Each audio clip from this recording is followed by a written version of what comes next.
विजयनगर का मतलब होता है सिटी ऑफ विक्ट्री। पहला पॉइंट, ये एमसीक्यू आपसे पूछा गया है। विजयनगर अंपायर बनाया कैसे गया इसके बारे में हम थोड़ा बताते हैं, सुनिए। सबसे पहले मैंने आपको बताया था एक बार, ये देखिए ये अपना जैसे कि ये गुजरात वाला रीजन, ठीक है। गुजरात वाले रीजन में आपको लोकेशन ऑलरेडी एमसीक्यू पढ़ना है लेसन 1 के लिए, वो तो आपको पता होगा ही, ठीक है।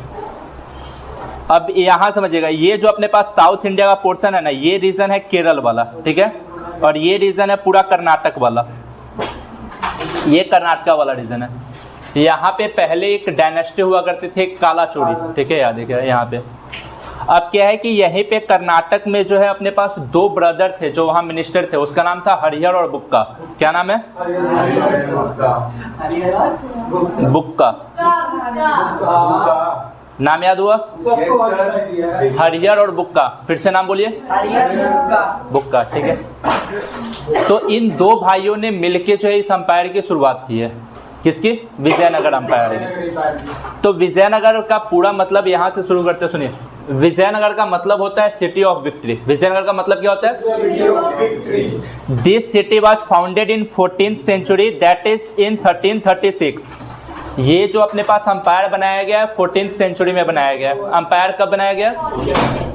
14th सेंचुरी, मतलब ईयर कौन सा? 1336। एक पॉइंट हमेशा याद रखिएगा, डिकेड और सेंचुरी में फ़र्क क्या होता है।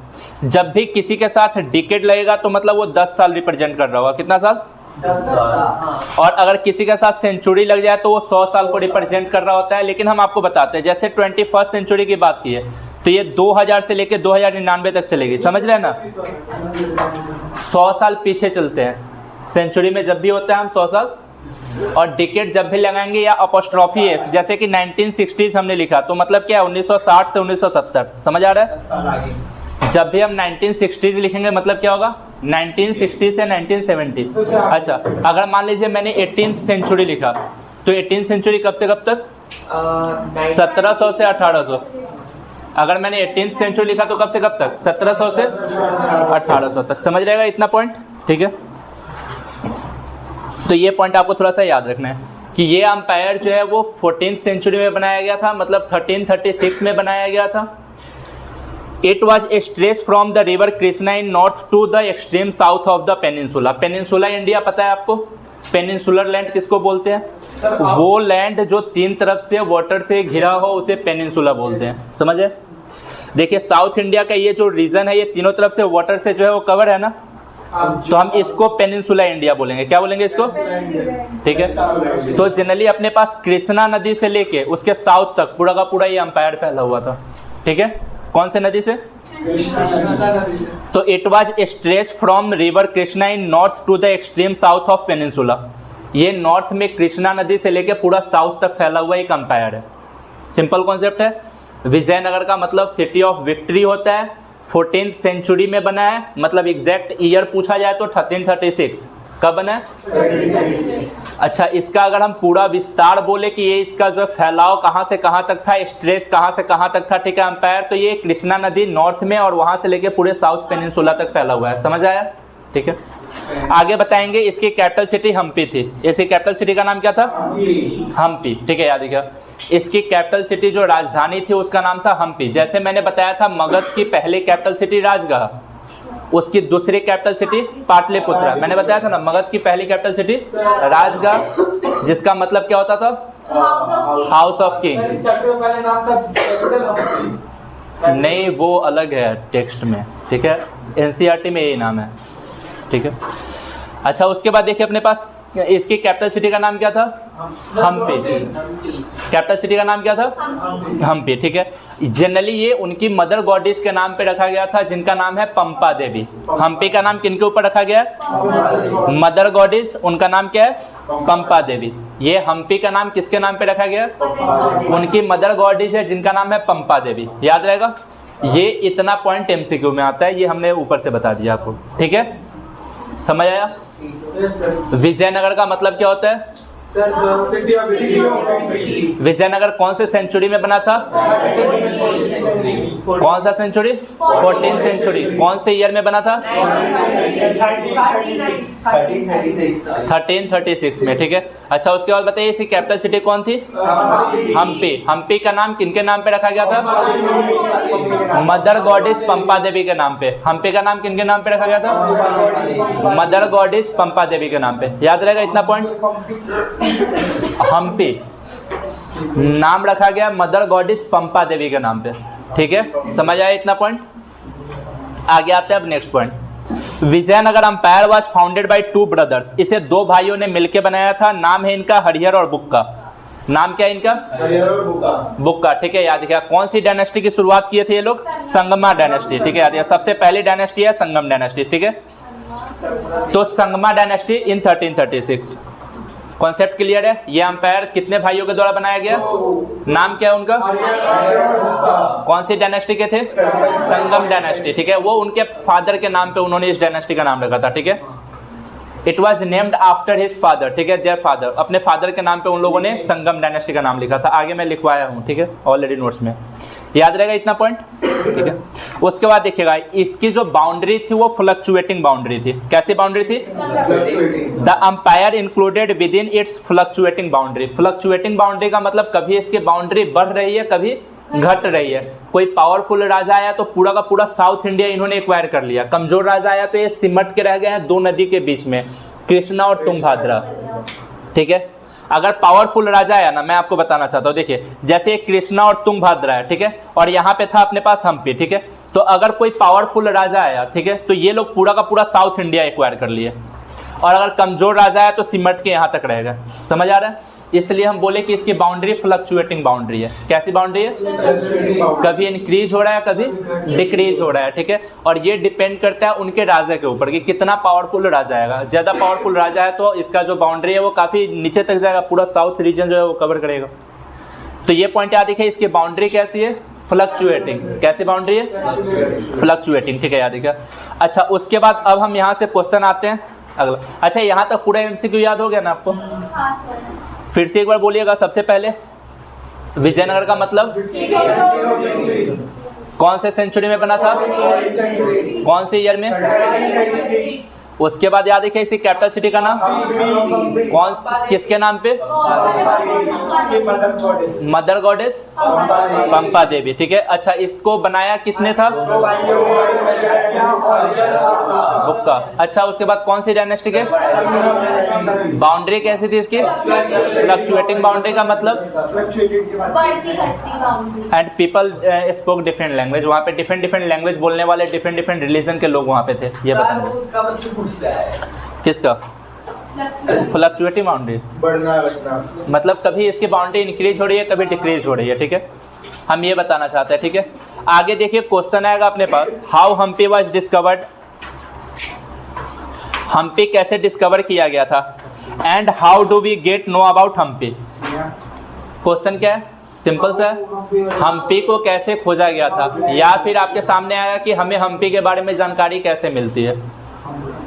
हम्पी को कैसे डिस्कवर किया गया था, या हमें हम्पी के बारे में कैसे जानकारी मिलती है। हम्पी आपको पता है क्या था उनकी? Capital city. हम्पी क्या था उनकी? कैपिटल सिटी विजयनगर का। हम आपको बताते हैं, देखिए जब भी डिस्कवरी ऑफ हम्पी की बात कही जाएगी कि हम्पी को कैसे डिस्कवर किया गया, हम्पी को कैसे खोजा गया, आपको इसमें कुछ 4 पॉइंट्स लिखने हैं। 4 पॉइंट्स हमने बड़े अच्छे से मार्क किए हैं, आपको वैसे लिखना है। क्वेश्चन सबसे पहले शुरुआत किससे किया? How Hampi was discovered. शुरुआत तो कैसे है? हम्पी से है ना। तो हम सबसे पहले हम्पी के बारे में थोड़ा बताएंगे, ठीक है। पहला पॉइंट बताएंगे, हम्पी जो है वो क्या था अपने पास? कैपिटल सिटी था, ठीक है, याद किया। तो पहला पॉइंट ये बनाएंगे, Hampi was the capital city of Vijayanagar empire. Sir आप इसमें तो सेकंड पॉइंट लिखे हो। भाई हम जो बना रहे हैं वो बना लीजिए ना। पहला पॉइंट हमने क्या बनाया? Hampi was the capital city of Vijayanagar empire. दूसरा, it was named after mother goddess Pampa Devi. समझ आया? पहला पॉइंट हम क्या बोलेंगे, दूसरा पॉइंट क्या बोलेंगे, it named after mother goddess Pampa Devi. पहला पॉइंट बोलेंगे हम्पी कैसे डिस्कवर किया गया था। क्वेश्चन है हम्पी कैसे डिस्कवर किया गया, तो आप बताइएगा सबसे पहले हम्पी के बारे में कि हम्पी जो है विजयनगर एम्पायर की कैपिटल सिटी थी। इसका नाम इनकी मदर गॉडेस पंपा देवी के नाम पे रखा गया था। और ये जनरली, ये तीसरा पॉइंट बनाएंगे, ठीक है, कि ये जनरली दोआब में लाइज करता था, कृष्णा और तुंगभद्रा नदी के दोआब में। दोआब का मतलब हम अलग से बता देते हैं आपको, मतलब दो नदियों के बीच। तो generally it lies in Doab of river Krishna and Tungabhadra. कौन कौन सी नदी के बीच में लाइज करता था, कृष्णा एंड तुंगभद्रा, ये दो नदी के बीच में। दोआब का मतलब क्या होता है, दो नदी के बीच का लैंड, दो नदी के बीच का फर्टाइल लैंड। दोआब का मतलब क्या होता है, दो नदी के बीच का फर्टाइल लैंड, याद रहेगा, the fertile land between two reverse, Doab Tungabhadra, ठीक है, दो नदी के बीच में है, ठीक है। कौन कौन सी नदी के बीच में लाइज करता था, कृष्णा और तुंगभद्रा, ठीक है। दोआब क्या होता है, दो नदी के बीच का फर्टाइल लैंड, ये अलग से है पॉइंट, ये इसमें नहीं लिखेंगे, हाउ हम्पी वाज डिस्कवर्ड में नहीं लिखेंगे, मैंने ये अलग से समझाया आपको, समझ आया। अच्छा, अगर आप लिखना चाहते हैं तो यहाँ पे लिख लीजिएगा, कृष्णा और तुंगभद्रा के बीच में जो दोआब है उसका नाम है रायचूर दोआब। क्या नाम है इसका, ये आपसे पूछा गया है एमसीक्यू में, ठीक है, ये उसने जीता था ना वो कृष्ण, रायचूर दोआब साइड में लिख लीजिए ना, यहीं पे, यहाँ पे जगह है ना, रायचूर दोआब, ठीक है, याद रखिए। कौन कौन सी नदी के बीच में है, बिटवीन कृष्णा एंड तुंगभद्रा। कृष्णा और तुंगभद्रा के बीच में जो अपने पास क्या है, जो दोआब है उसका नाम है अपने पास रायचूर दोआब, याद रहेगा, नाम उसका क्या है अपने पास, रायचूर दोआब। समझ आया इतना पॉइंट, ठीक है। अब देखिए हम्पी कैसे डिस्कवर किया गया था, तो सबसे पहले हम्पी के बारे में 3 पॉइंट बताना है। कितना पॉइंट, सबसे पहला पॉइंट क्या बताना है, Hampi was capital city of Vijayanagara empire. दूसरा पॉइंट बताना है, it was named after mother goddess Pampa Devi. तीसरा point, it lies between the doab of river Krishna and Tungabhadra. इतना पॉइंट आपको याद रखना है, ठीक है। पहले ये 3 पॉइंट बोलेंगे, उसके बाद चौथे पॉइंट पे आएंगे, 4th पॉइंट यहाँ से बोलेंगे, ठीक है।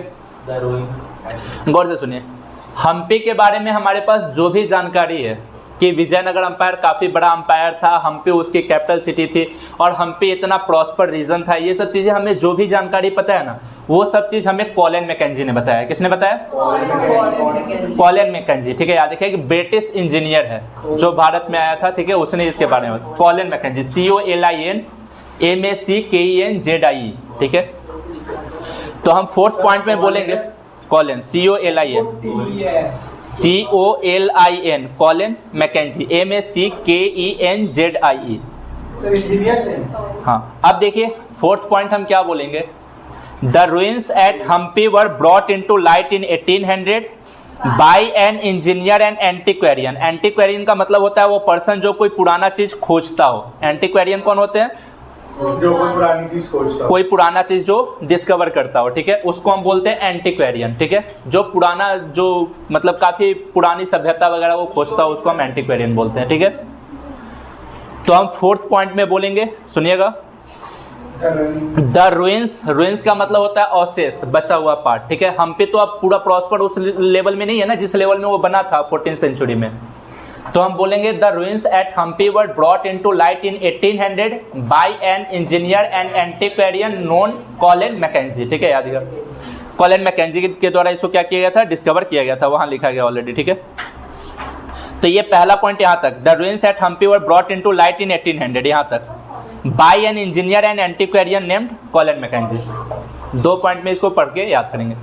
4th पॉइंट क्या बोलेंगे,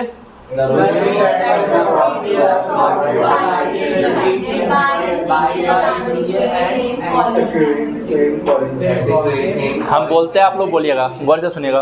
पहला, the ruins at Hampi were brought into light in 1800। फिर से बोलिए, the ruins at Hampi were brought into light in 1800। फिर से रिपीट कीजिए, the ruins at Hampi were brought into light in 1800। फिर से बोलिए, द ruins फिर से बोलिए।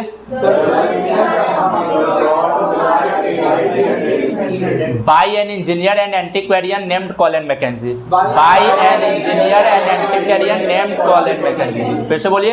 By an engineer and antiquarian named Colin McKenzie. एंटीक्वेरियन जो मतलब पुरानी चीजों को डिस्कवर करता हो। फिर से बोलिए। By an engineer and antiquarian named Colin Mackenzie. ठीक है, अब एक साथ बोलते हैं। The ruins at Hampi were discovered, brought into light in 1800। Fourth point में हमको ये लिखना है, ठीक है। क्या लिखेंगे फोर्थ पॉइंट में, फिर रिपीट कीजिए।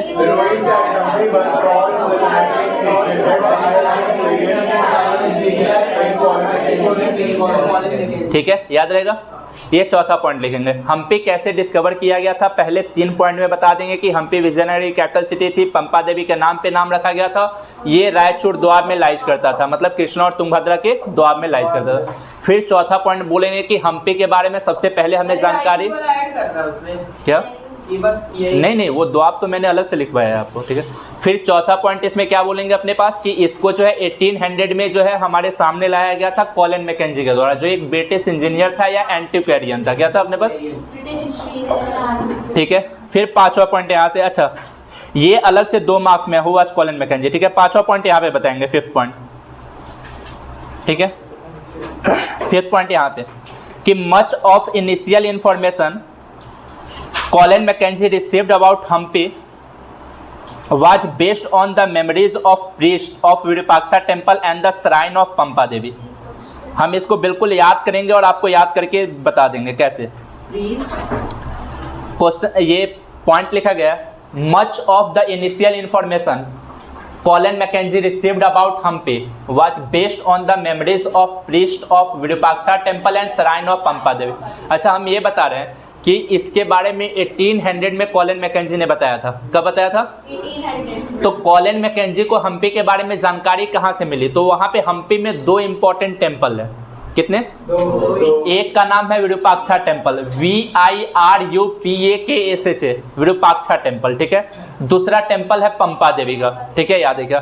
तो जनरली यहाँ के जो पुजारी लोग हैं ना, यहाँ के जो प्रीस्ट लोग हैं, पुजारी लोग, उन लोगों ने बताया था कॉलिन मैकेंजी को कि पहले यहाँ पे बहुत बड़ा अंपायर होता था जिसका नाम विजयनगर अंपायर था। हरियर बुक्का ने बनाया था, कृष्ण देवराय यहाँ का बहुत पावरफुल रूलर आया था। तो उनसे ये इन्फॉर्मेशन लेके इसके बारे में डिस्कवर किया या बताया हमको, ठीक है। पांचवा पॉइंट में हम बोलेंगे much of the initial information Colin Mackenzie received about Hampi, ठीक है, was based on the memories of priest of Virupaksha temple and shrine of Pampa Devi, ठीक है। हम इसको 2 पार्ट में पढ़ेंगे, ठीक है। पहला पॉइंट बोलेंगे much of the initial information Colin Mackenzie received about Hampi. फिर से बोलिए, much of the initial information Colin Mackenzie received about Hampi. फिर से बोलिए, much of the initial information Colin Mackenzie received about Hampi. याद हुआ, फिर से बोलिए, much of the initial information Colin Mackenzie received about Hampi. आगे बोलेंगे was based on the memories of priest of Virupaksha temple and shrine of Pampa Devi. Was based on the memories of priest of Virupaksha temple and shrine of Pampa Devi, ठीक है। फिर से ये बोलिए, was based on,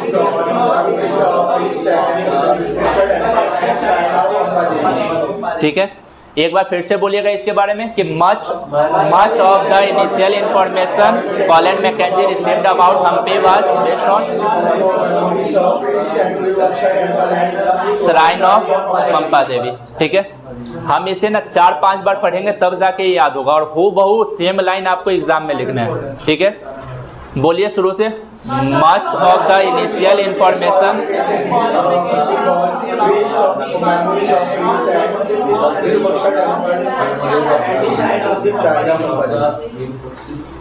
आप नहीं बोल रहे,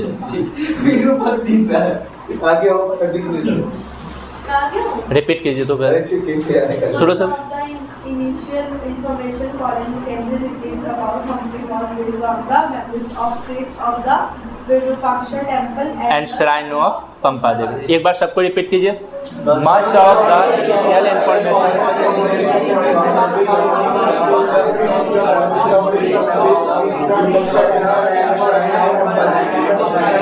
पंपा देवी। याद हो जाएगा पक्का, कि जो देखिए मैंने क्या बताया कि सबसे पहले मैंने बताया कि हम्पी के बारे में जो इन्फॉर्मेशन है वो 1800 में कॉलिन मैकेंजी ने दिया था।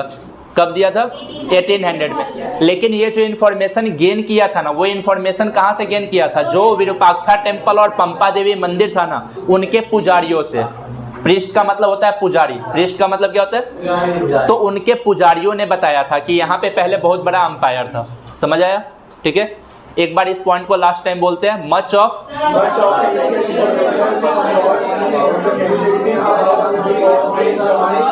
Memories of Pampa Devi. ठीक है, ये पांचवा पॉइंट बोलेंगे। ठीक है, अब देखिए कॉलिन मैकेंजी ने इंफॉर्मेशन ले लिया। अब इंफॉर्मेशन लेके उसने पूरा का पूरा इंफॉर्मेशन लिख दिया। फिर फाइनली यहाँ पे याद रखिएगा अपने पास 1836 में, कब? 1836 में यहाँ पे एपिग्राफिस्ट लोग जाएंगे। कौन जाएंगे? देखिए ये एपिग्राफिस्ट कौन होते हैं? जो इंस्क्रिप्शन को पढ़ते हैं। एपिग्राफिस्ट कौन होते हैं? इंस्क्रिप्शन मतलब समझे ना, कुछ भी अगर आप हार्ड सरफेस के ऊपर लिख देते हैं, ठीक है, दीवार पे, पत्थर पे, ठीक है, या फिर आयरन सरफेस के ऊपर, कॉपर सरफेस के ऊपर अगर आप लिख देते हैं जो जल्दी से ना मिटे, वो अपने पास इंस्क्रिप्शन कहलाता है। तो generally from 1836 epigraphist began collecting several dozen inscriptions found at this and other temple at Hampi. 1836 में एपिग्राफिस्ट लोग जाएंगे और सारे के सारे इंस्क्रिप्शन को कलेक्ट करेंगे। फ्रॉम 1836 सारे के सारे कौन जाएंगे अपने पास? एपिग्राफिस्ट जाएंगे। ठीक है, और इस इंस्क्रिप्शन को क्या करेंगे? कलेक्ट करेंगे। 1836 में वहां पे एपिग्राफिस्ट जाएंगे और इंस्क्रिप्शन को कलेक्ट करेंगे। फिर अगला पॉइंट है 1856 में, सुनिएगा। 1856 में फोटोग्राफर्स जाएंगे। कौन जाएंगे? फोटोग्राफर्स। ठीक है, याद रखिए। और उस सारे मॉन्यूमेंट को रिकॉर्ड करेंगे। क्या करेंगे? वो सारे मॉन्यूमेंट को रिकॉर्ड करेंगे और उसके बाद फर्दर स्कॉलर लोगों को दे देंगे स्टडी करने के लिए कि अब आप लोग इसको स्टडी कीजिए। तो सबसे पहले देखिए क्या होगा। 1836 में वहाँ एपिग्राफिस्ट लोग जाएंगे, इंस्क्रिप्शन को कलेक्ट करेंगे। फिर फोटोग्राफर लोग जाएंगे 1856 में, और वो सबको क्या करेंगे? सारे के सारे इंफॉर्मेशन जो मॉन्यूमेंट्स होगा उसको रिकॉर्ड करेंगे और फर्दर स्कॉलर लोगों को बोलेंगे कि अब आप इसको स्टडी कीजिए। मतलब उसको अरेंज करके दे देंगे कि ये पहले का इंस्क्रिप्शन है, ये इसके बाद का, ये इसके बाद का, ये इसके बाद का। फर्दर जो अपने पास स्कॉलर लोग है उसको क्या करेगा? पढ़ेगा सीरियल वाइज। ठीक है, और भी अदर सोर्स है हमारे पास हम्पी के बारे में जानने के लिए, जिसमें अकाउंट ऑफ फॉरेन ट्रेवलर्स है, लिटरेचर है। ठीक है, याद रखिएगा वो अलग अलग लैंग्वेज में लिखा गया, जैसे कि तेलुगु लैंग्वेज में, कन्नड़ लैंग्वेज में, तमिल्स में, संस्कृत में, ये सब डिफरेंट लैंग्वेज में लिखा गया। हमारे पास क्या है? अपने पास वो अदर सोर्स भी है, लिटरेचर भी है, इससे भी हमें जानकारी मिलती है। ठीक है, मोस्टली हमें जो जानकारी मिलती है वो कॉलिन मैकेंजी बताता है हम्पी के बारे में, लेकिन उसके अलावा हमारे पास ये भी सोर्स है। ठीक है, जैसे कि जो भी बाहर के लोग विजयनगर अंपायर विजिट करने आए थे उन लोगों ने भी इसके बारे में लिखा था और उसने बताया था। और अदर लैंग्वेज में भी है, तेलुगु में है, कन्नड़ में है, तमिल में है, संस्कृत में, ये सब लैंग्वेज में भी हमारे पास इंफॉर्मेशन है विजयनगर के बारे में जानने के लिए। ठीक है, मैंने टोटल 8 पॉइंट बताया है। क्वेश्चन जनरली 4 मार्क्स में आता है, लेकिन आप इसको ना 8 मार्क्स तक करके रखिएगा। हम अभी भी बताते हैं, 8 मार्क्स तक करके रखिएगा। 2013 का पेपर आप लोग उठा के देखिएगा, उसमें 8 मार्क्स का है। ठीक है, हमने वो करवाया भी था। हम 4 मार्क्स तक जब आपको बताएंगे तो आप कॉलिन मैकेंजी के बारे में लिखिएगा। किसके बारे में लिखिएगा? कॉलिन मैकेंजी तक लिख दीजिएगा और उसके बाद सीधे लास्ट पॉइंट लिख दीजिएगा, समझ आ जाएगी। हम बताएंगे 4 मार्क्स में कौन कौन सा लिखना है। तो देखिए 5th पॉइंट तो मैंने आपको बता दिया था। 6th पॉइंट पे आते हैं। From 1856 epigraphist began to collect inscription, यही सब लिख लीजिएगा अगर अपने हिसाब से लिखना चाहते हैं तो। ठीक है, फ्रॉम ये वाला पॉइंट से मार्क दिया। From 1836 epigraphist began to collect inscriptions. ठीक है, हाँ, फ्रॉम 1836 एपिग्राफिस्ट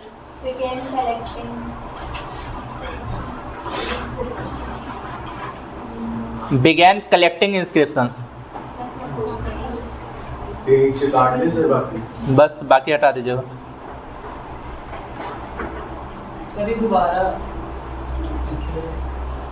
मतलब इसको मैंने बिल्कुल शॉर्ट करके आपको ये बताया।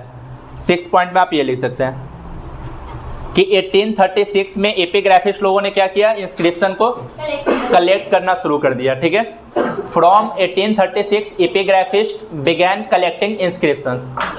ठीक है, 1800 में कॉलिन मैकेंजी ने ये इंफॉर्मेशन दिया। उसका जो इन्फॉर्मेशन था वो विरूपाक्षा टेम्पल और पंपा देवी के पुजारियों के मेमोरीज के ऊपर आधारित था।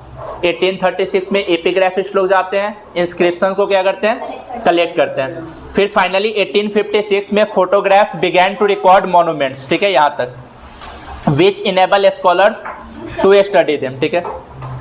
1856 में फोटोग्राफर्स गए और मॉन्यूमेंट्स को रिकॉर्ड किए। 1856 में फोटोग्राफर्स गए और मॉन्यूमेंट्स को रिकॉर्ड किए, जिसको फर्दर स्कॉलर लोग क्या कर पाए, स्टडी कर पाए, ठीक है, जिसको फर्दर स्कॉलर लोग स्टडी कर पाए। तो चलिए 6 पॉइंट बताइए। 6 पॉइंट क्या बोलेंगे? From 1836 epigraphist began collecting inscription. फिर से बोलिए, फ्रॉम 1836, फिर से बोलिए, from 1836 epigraphist began collecting inscriptions, ठीक है। अगला पॉइंट 7th पॉइंट क्या बताएंगे? From 1856 photographers began to record monuments, ठीक है, यहाँ तक याद रखेंगे। उसके बाद अगला पॉइंट बोलेंगे which enable a scholar to study them. पहला पॉइंट बोलिए इसमें, from 1856 photographer began to record monument.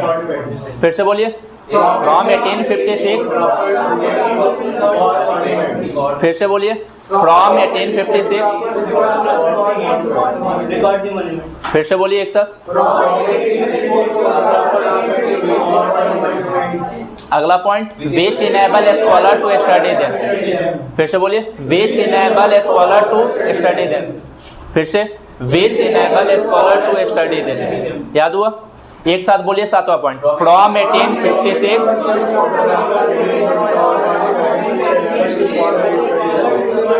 To study them. फिर से बोलिए, फ्रॉम 1856,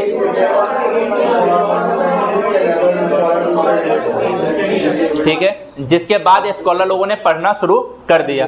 और लास्ट पॉइंट में लिखेंगे other source to know about Hampi. यहाँ पे अदर सोर्स है, पहला अकाउंट ऑफ फॉरेन ट्रेवलर्स, पहला क्या है, account of foreign travellers, comma, literature written in Telugu, Kannada, Tamil and Sanskrit. क्या क्या है? Account of foreign travellers, literature written in Telugu, Kannada, Tamil and Sanskrit. फिर से बोलिए अदर सोर्स, अकाउंट ऑफ,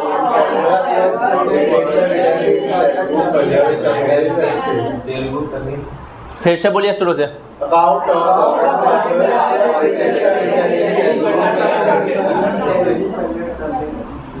ठीक है, समझ आया? अब देखिए 8 पॉइंट मैंने बताया, ठीक है। अब ये 8 पॉइंट एक साथ हमें बताएगा how Hampi was discovered, Hampi कैसे डिस्कवर हुआ था, ठीक है। रुक जा भाई, समझ आया सबको?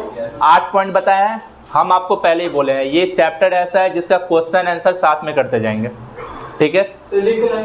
हाँ, हम आपको देंगे क्वेश्चन, आज ग्रुप में फॉरवर्ड करेंगे, उसके बाद आप लोग इसका आंसर लिखेगा और आंसर यहीं से लिखना है। साथ में हम रेफरेंस के लिए आंसर भी भेजेंगे, सेम है, लेकिन आप बिल्कुल ऐसे आंसर लिखिएगा ना तो आपको पूरा मार्क्स मिल जाएगा। और ऐसे क्या है कि ऐसे चीज़ें याद हो गई है ना, 1-2 बार और पढ़ेंगे तो शायद याद हो जाएगा आराम से, है कि नहीं है? अब बोलिए सबसे पहले हाउ हम्पी वाज डिस्कवर्ड, पहला पॉइंट क्या बोलेंगे? फिर से बोलिए, दूसरा पॉइंट क्या बोलेंगे? फिर से बोलिए, इट वाज पंपा देवी। तीसरा पॉइंट क्या बोलेंगे इसके बारे में? It lies in the doab of, ठीक है, सर ये भी बोल सकते हैं ना, it lies in the doab of Krishna and Tungabhadra river, ठीक है। तीसरा पॉइंट क्या बोलेंगे? It lies in the doab of, फिर से बोलिए, it lies in the doab of river Krishna and Tungabhadra, ठीक है। 4th पॉइंट क्या बोलेंगे इसके बारे में? बोलिए एक बार, शुरू से स्टार्ट करते हैं, द रुइंस से।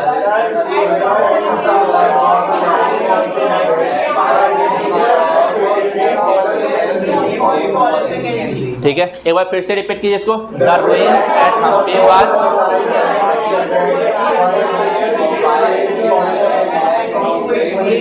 ठीक है, द रुइंस एट, शुरू कीजिए, the ruins at Hampi was discovered brought into light in 1800 by an engineer and antiquarian named Colin Mackenzie, ठीक है। पांचवा पॉइंट इसके बारे में क्या बोलेंगे यहाँ से? Much of the initial information Colin Mackenzie received about Hampi.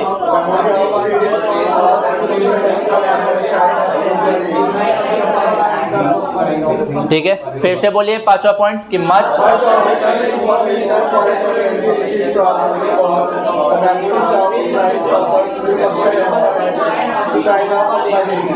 Repeat क्या नहीं कर रहा भाई, घर जाके याद करेगा। पीछे जुड़ गया इसीलिए। तो भाई बोल ना, ठीक है, जहाँ से छूटा है वहीं से बोल, बाकी सारे बोल ही रहे ना। हम आपको एक बात बताते हैं, अब भी याद हो गया तो हो गया। अगर घर पे जाके ये सोच लीजिए घर पे जाके याद करे तो आपका शायद नहीं समझे, नहीं होगा याद फिर घर पे जाके। भाई ये लाइन तुम घर पे जाके याद नहीं कर पाओगे, कितना भी रट्टा मारो तुम, नहीं होगा याद। यहाँ पे सबके साथ बोलेंगे तो हो सकता है कि फ्लो में हमें आसानी से याद हो जाए। और यहाँ पे भी और वहाँ पे याद करो तो याद हो जाएगा। आगे बोलिए इस लाइन को फिर से शुरू से शुरू करते हैं। Much of the initial information Colin Mackenzie.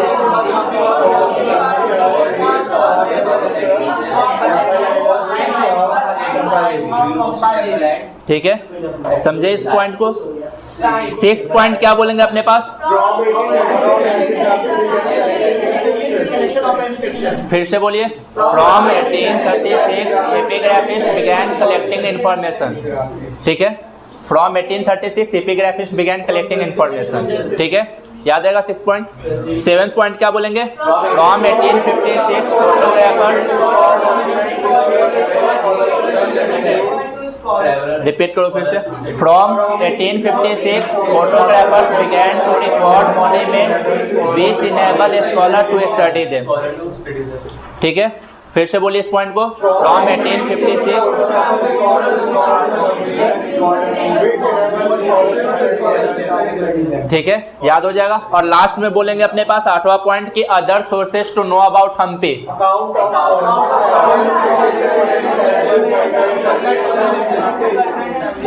ठीक है, याद रहेगा इतना पॉइंट। ये है अपने पास कि हम्पी कैसे डिस्कवर हुआ। अब देखिए 2 मार्क्स में एक क्वेश्चन आया है और बहुत बार रिपीट है, हु वाज कॉलन मैकेंजी। ये 2 मार्क्स में है। ठीक है, अब इसमें से आप ये पूरा पॉइंट नहीं लिखेगा, मैं यहाँ से बता देता हूँ इसके बारे में। ये दोनों में करेंगे। पहला पॉइंट क्या कर कौन सा? सर हाँ, ये 4 और 8 मार्क्स में। अच्छा 2 मार्क आता है। क्या 2 मार्क का क्या हम चैप्टर? नहीं क्वेश्चन बोल रहा है भाई तुम्हें 5 मार्क्स का भी तो क्वेश्चन आएगा ना तुम्हारे बोर्ड में। क्वेश्चन क्या आएगा? इसका बोर्ड डिफरेंट है, उसमें क्या आएगा? How Hampi was discovered. अब 5 मार्क्स में कैसे लिखा? क्वेश्चन बनाया बट नहीं इसमें नहीं आया। हम्पी बस 2 मार्क में आता था। तो 2 मार्क्स में लिखना भाई। 2 4 मार्क्स में पूछे तो 4 मार्क्स में लिखना। 8 मार्क्स में है तो 8 मार्क्स का लिखिएगा। देखिए मैं आपको एक बात बताता हूँ, उसमें 100 MCQ होता है। अच्छा सुनिए, 2 मार्क्स में क्वेश्चन क्या आता है अपने पास? Who was Colin Mackenzie. Question क्या है अपने पास? क्वेश्चन क्या है? Who was Colin Mackenzie. Question समझ आया? अब देखिए 2 मार्क्स में इसको ना एकदम सिंपल सा पॉइंट लिखेगा और वैसा पॉइंट लिखेगा जिसपे आपको मार्क्स मिल जाए। सबसे पहला पॉइंट यहाँ पे हम इसको ना थोड़ा सा बताएंगे। ही was an engineer and antiquarian. And यहीं से कर देंगे। देखिए बता दो हम क्या पढ़ रहे थे। He was an engineer and antiquarian and यहीं से कर दिएगा an employ of British East India company. पहला point, he was an engineer and antiquarian and an employ of British East India company. पहला पॉइंट समझ आया? कॉलन मैकेंजी में पहला पॉइंट क्या बोलेंगे? He was an engineer and antiquarian and an employ of British East India company. ठीक है, क्या बोलेंगे? ही वाज, समझ आया भाई? फिर से रिपीट करो। ही वाज, समझ आ गया होगा पक्का? ठीक है, दूसरा पॉइंट इसके बारे में बताइएगा। ठीक है, यहाँ से he was first general surveyor of India ना। He was first general surveyor of India. ये अलग से MCQ में ये आपसे आता है, भारत का पहला जनरल सर्वेयर कौन था? Colin Mackenzie. ठीक है, दूसरा पॉइंट क्या बोलेंगे? ही वाज, फिर से रिपीट कीजिए दूसरा point. He was first general the first लगाइए, he was the first. Ordinal number के पहले आर्टिकल द लगता है। ऑर्डिनल नंबर जानते हैं ना, फर्स्ट, सेकेंड, थर्ड। नहीं, ये आपको जानना चाहिए, द कहाँ कहाँ लगता है, नहीं लगता है, ठीक है। और द का एक और यूज होता है, पता है कहाँ? The higher you go the colder you feel, comparative, ठीक है। भाई अंग्रेजी तो हमारा आप लोगों से बढ़िया होगा ग्रामेटिकली, ग्रामर के टर्म में, ठीक है। आगे बोलिएगा, ही was the first general surveyor of India. दूसरा पॉइंट क्या बोलेंगे? ही was the first general surveyor of India. क्या बोलेंगे? ही was the first general surveyor of India, ठीक है। अगर आपको 2 मार्क्स में लिखना है तो सिर्फ इतना लिखना है, ठीक है। पहला पॉइंट क्या लिखना है? Antiquarian and employ of East India Company. क्या क्या था? इंजीनियर था, एंटीक्वेरियन था और एम्प्लॉय था ईस्ट इंडिया कंपनी का, ठीक है।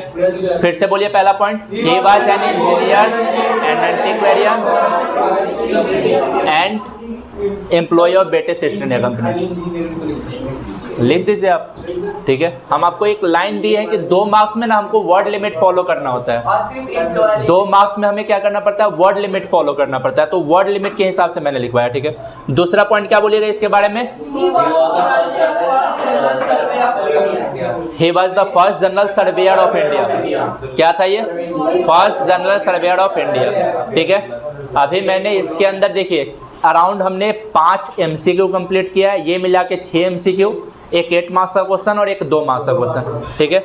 सबसे पहला MCQ हमने यही किया था, ठीक है। विजयनगर का मतलब क्या होता है?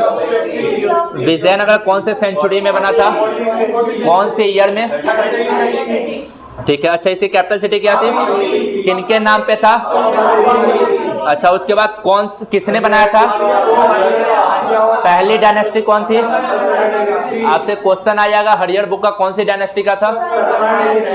संगमा डायनेस्टी कब बनी थी? 1336, जब ये अंपायर बना था, ठीक है। उसके बाद याद रखिए अपने पास, ठीक है। इसकी बाउंड्री कैसी थी? फ्लक्चुएटिंग बाउंड्री, ठीक है, याद रहेगा। अब ये हम्पी के बारे में बाकी चीजें आप आराम से बता सकते हैं, 8 मार्क्स लाए। सही है भाई, सब सही है।